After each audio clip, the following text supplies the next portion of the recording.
basically, I was in high school, and I completed my 11th year, high school, and then I joined the Navy right after that, and right into the Navy. So that was the spring and summer of 43, and I stayed around Montreal to do my basic training, and then I was shipped off to the coast just around this time of the year, 77 years ago. That was my first real introduction to the Maritimes. I'd never been down to the Maritimes before that. And I went to HMCS Cornwallis. And it was my first Christmas away from home. And but I had an advanced course there. I took my aviation training in Montreal, and then they had the advanced course. And from there on, I was selected as an officer candidate, but I was too young at the time, really, I felt, and I didn't make the course. So they allowed me to do whatever I wanted to do. And by that time, I'd known pretty well what courses were available. And there was a course in Montreal, in St. Hyacinthe, I should say, close to Montreal, that I said, well, that sounds good to me. I'll take that course. And they said, well, you're qualified to take that course. And I took the course in radio and radar. I didn't realize, or I did know at the time, that it was an extended course, but it went on.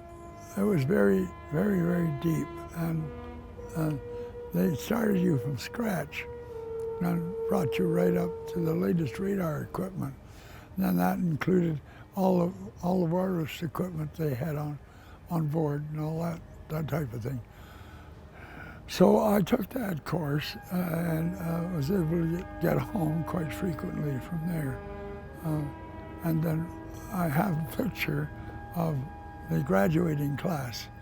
So it turned out to be a very responsible job, much more responsible than I originally thought. But it was very, very exciting. And of course, it was at the start of the electronic age. And I got into electronics that way. So it was very exciting. And then from there, I went down to the East Coast and was assigned to the HMCS Wallaceburg. That was my ship.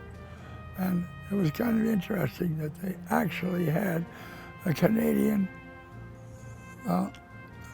radar set on board that ship. It was piece of fog on the coast most of the time, and that's why we used it for navigation a lot.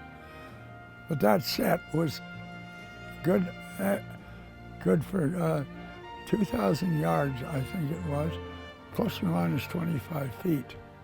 So you could almost use it for gunnery if you wanted to. Now we had one gun on board, but it wasn't a big ship to present-day standards. It wasn't like a destroyer, but it was a nice little ship. And we had, I think there were 7 officers on board, and I can't remember exactly how many men were on, but it was maybe 75, 80 men would be on that ship. We were there basically to watch the coast, and we did a little convoy work, but not too much. The convoys were moving from New York up to Halifax, and we did some of that. But this was right at pretty well the end of the war, so there wasn't that much activity. But at the end of the war, we were well equipped to handle these situations, and we were able to go ahead and do what we had to do, and do it with confidence. I must admit, I grew up, and remembrance was a very, very important feature of my youth.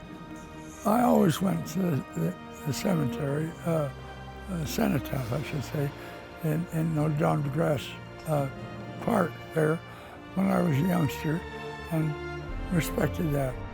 And lest we forget,